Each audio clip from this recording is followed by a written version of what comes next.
kweli amenilida, amekuwa wa karibu sana nami, amenifundisha mambo mengi sana, especially kwa hiyo muda na wakati. Na kile nimeona itatusaidia kama sisi wa Kristo ni kuomba zaidi. Bwana asifiwe. Lakini hata kama tunaendelea kuomba, kunazo mambo tumekuwa tukishikilia hapa na pale, na inakuta ama inatuzuilia kutoomba ama kuendanisha na roho wa Mungu. Bwana asifiwe. Kama unaandika topiki yangu siku ya leo ni wauaji wa neema ama killers of grace. Wauaji wa neema. Bwana asifiwe. Wauaji wa neema. Bwana asifiwe. Na nikisoma hizo maneno mawili matatu, nataka uanze kujitafuta haswa uko saidi gani na lazima utarekebisha. Bwana asifiwe. In the book of Hebrews 12:15 mstari tu ya moja naomba nisomee. Nitomee tugazi. Hebrews 12:15. Chungeni sana mtu yeyote asikose neema ya Mungu. Chungeni sana mtu yeyote asikose neema ya Mungu. Bwana asifiwe. Hiyo nikiongelelea ni wale watu wanakuanga number 1 bitterness. Ambia mwenzako uchungu. Hiyo ndio namba 1 inaweza katuma upoteze neema ya Mungu. Bwana asifiwe. Hatimaye nimesema ya kwamba jichungeni. Bwana asifiwe. Kusoma tena. Chungeni sana. Chungeni sana. Mtu yeyote asikose neema ya Mungu. Neema ya Mungu. Bwana asifiwe. Kuna watu wanakuanga wamekuwa na hasira kwa sababu labda mtoto alikataa kufanya jambo. Na unakuta mama anapiga mtoto vibaya sana. Unakuta mtu alikutendea jambo na bado unambeba kwa ile roho yako. Bwana asifiwe. Bitterness unafungulianga shetani mlango. Bitterness unajipoison wewe mwenyewe kwa mambo mabaya. Fikira zingine zinakuja na hapo ndipo unapata unafanya vitu zenye hazieleweki. Bwana asifiwe. Jaribu tu ndani yako unatoa ile uchungu yamekuweka ile uchungu ndani yako. Kuna watu unaweza na wao sherehe mahali. Ukuta mtu alikukosea miaka 20, lakini walipotajwa jina lake tajwa tu dakika 2. Unasikia kama roho yako itavunjika kwa maana hujawahi kubali kumwachilia. Bitterness inaweza ua neema ya Mungu. Unaweza jaribu kuomba usikie kuna connection uko nayo na Mungu. Unaweza ng'ang'ana kufanya vitu zako lakini bado hauna neema. Na kama hauna neema hata kibali hauna. Wana watu wanakuanga na hiyo roho ya uchungu. Hata ukiona mtu unaweza pitia kwa ile jengine. Hata ukiona mwenzako unaweza hata rudi kwa nyumba utaki mpatane. Hata ukijaribu kuguzwa kanisani na Asha utaki hata akuguze. Hata ukijaribu kuambiwa simama ufanye hapa bado kuna ile uchungu. Hakuinanga neema. Bwana asifiwe. Kwa hivyo ndani ya kila mmoja tuingie na tuweze kuomba. Lazima mtu akuwe na neema. Bwana asifiwe. Namba 2 kama unaandika ni kutembea katika mwili. Praise God. Walking in the flesh. Bwana asifiwe. Kutembea katika mambo za dunia. Kuna watu wako wameokoka lakini bado wanafuatana na anasa za dunia. Kuna watu naweza wapata kuna hizi vitu za fornication, kuna watu wanaona pornography, kuna watu wanafanya uasi, immorality, hizo vitu mingi. Bwana asifiwe. Bado unajaribu kutembea na mambo za dunia. Kama kuna vitu bado zinatumanga upoteze neema ya Mungu, ni hizo vitu bado unaishikilia.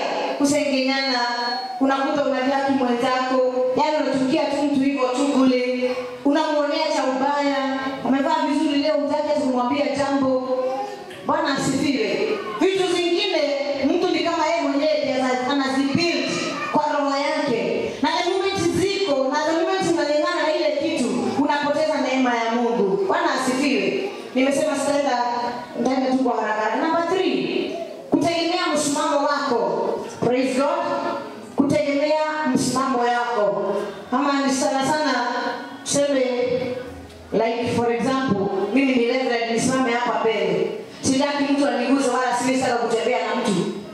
maana mimi niko juu.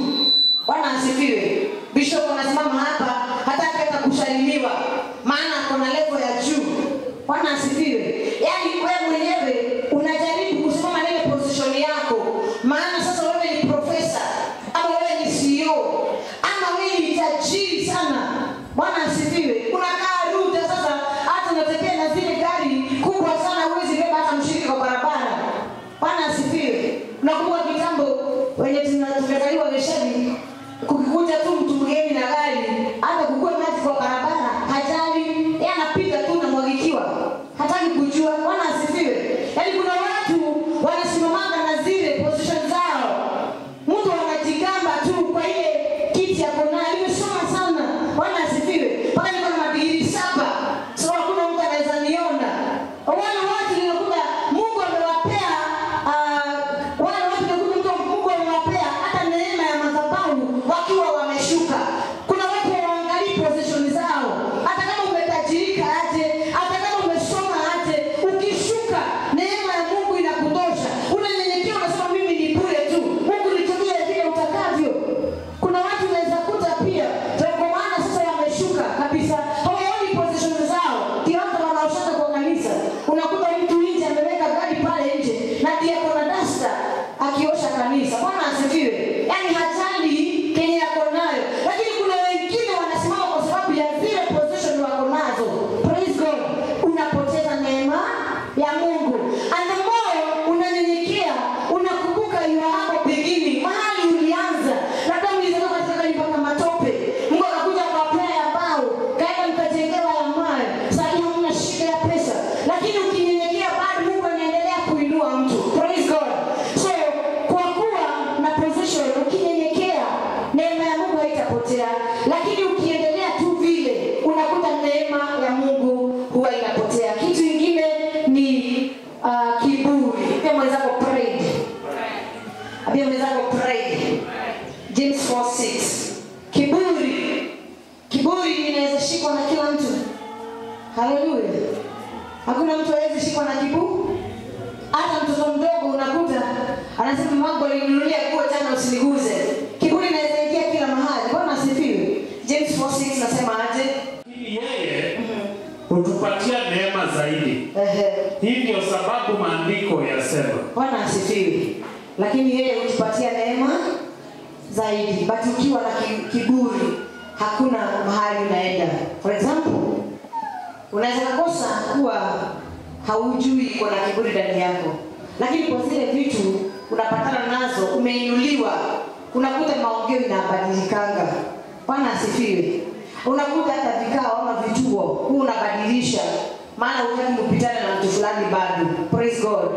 Yaani kwa pride unaweza kuta hata mtu anajua Kizungu lakini bado anajaribu kuongea vile haezi. Bwana asifiwe. Unakuwa tunashaka geruga ndio hizo ukono rangi wake aliyodungi.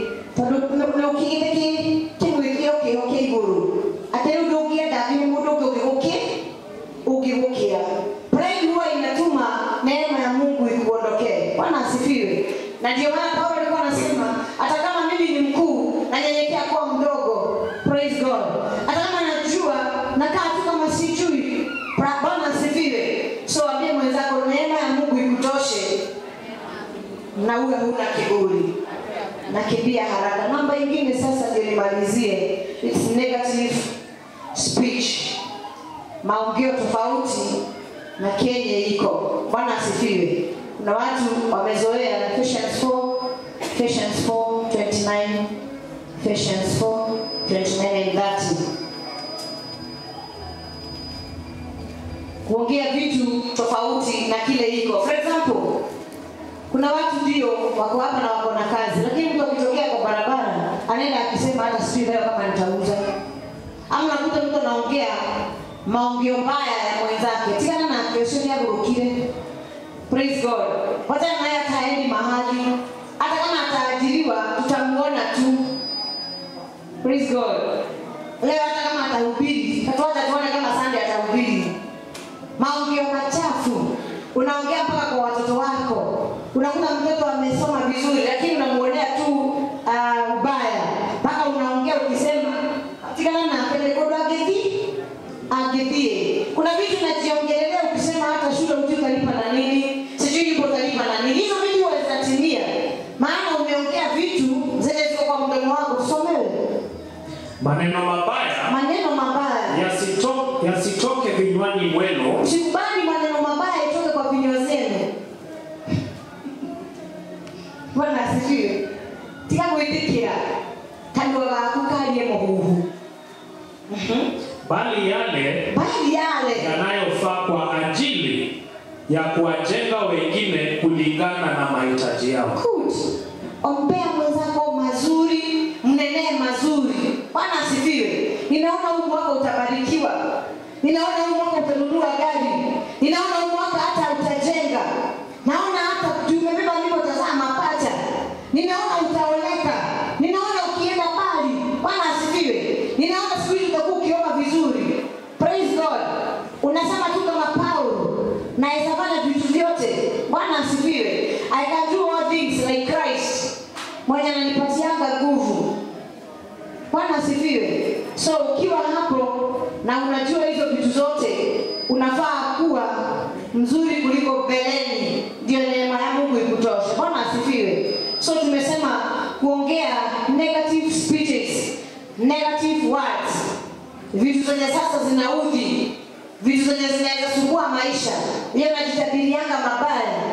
Sioni mwili yangu ikikonda inanona zaidi. Sioni kama nitakuwa mrembo, naona tu nikizeeka. Bwana asifiwe. Be yourself. Have faith. Praise God. Unatamani na unajua kwamba hii kitu ni yangu na lazima nitaishika by fire by force.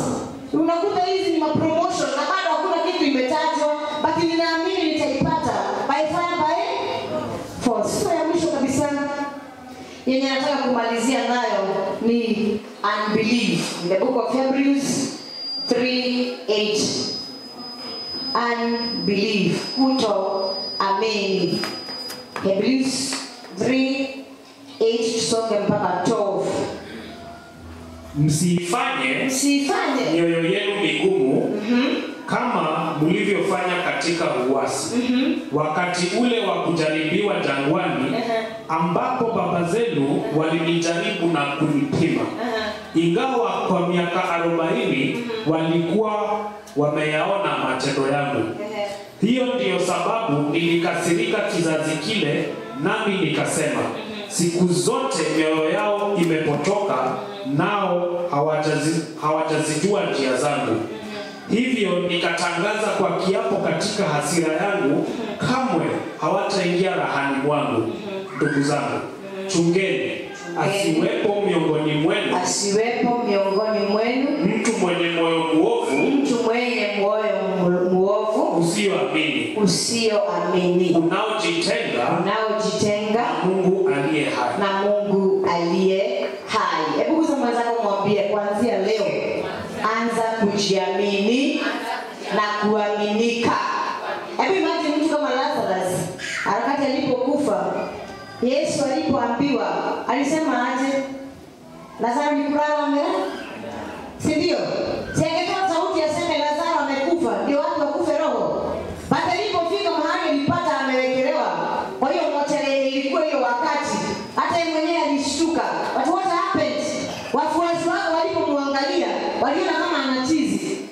But the thing is, aliamini, mimi nikifika pale, yote yawezekana. Bwana asifiwe. Anza kuamini chochote kenye wewe mwenyewe unataka itatimia.